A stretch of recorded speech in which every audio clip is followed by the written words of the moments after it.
I'm going to do is I'm going to show you my top 3 areas that I would treat when it comes to wrist issues. Number 1, it would be the wrist flexors, which attach from here and go all the way down into your fingers. Treatment site will actually be from where the wrist bends to where the elbow bends.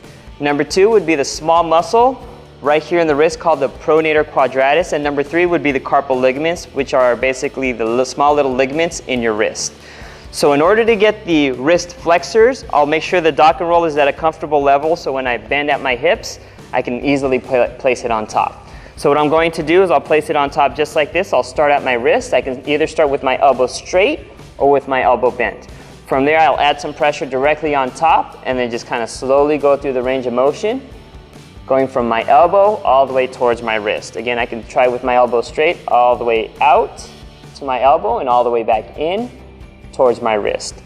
I can also do it a different way where I kind of swivel in and out, so my forearm is going in and out like that, so I'm getting different areas. So I'm going a little bit more on the outside of my forearm and tacking it down and going through that same range of motion, either with my elbow straight or with my elbow bent. And then I'm turning it inward a little bit, so my thumb is pointing downward towards the floor slightly, getting different groups of that wrist flexor muscle group right in through there. And then after that, I can also do a different method where I tack down that area. I'll grab the dock and roll and pull upward so that my forearm pushes down on the treatment forearm. So I'll grab it just like that and do the exact same thing that you just did. So elbow straight or elbow bent, going from elbow all the way to wrist, going back and forth that direction. So I can start it like that, going all the way through, just like so. And that's how you get the wrist flexors using the dock and roll. In order to get the Pronator Quadratus, which is a small muscle in the wrist, you want to first move out the tendons. So if you go like this, you'll see these little things moving back and forth. Those little strings, those are the tendons of your hand. If you can kind of move those out of the way and dip down further, you can go directly onto that Pronator Quadratus and just kind of massage it out. So you're just kind of massaging it. I like to go from the elbow towards my fingers in that direction to kind of massage it out. You can go the opposite direction, going from the wrist up into the elbow. But either way, just as long as you get in there and just kind of massage it. You don't want to be on those tendons itself, so kind of push it downward and sink in. So I'll push the tendons from the pinky side, I'll push the tendons towards the middle of my hand and just kind of massage right underneath.